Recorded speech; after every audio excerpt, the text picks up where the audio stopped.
Hey everyone, welcome back. In today's video, I'm going to show you how to fix your Windows context menu slow to appear. How you can simply fix it.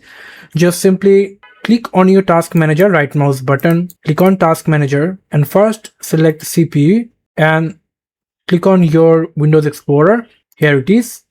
Click on the right mouse button, click on restart and now check is your problem is solved or not. Simply press in your keyboard Windows plus X, then click on terminal admin, click yes for the permission and here type a command, this command, and then click enter, and now it is showing the operation completed successfully. Now you can type this command sfc /scan now and click enter. It will going to run. So after the complete the verification, you can simply close this and simply restart your PC, and that can give you the old back your context menu in your Windows.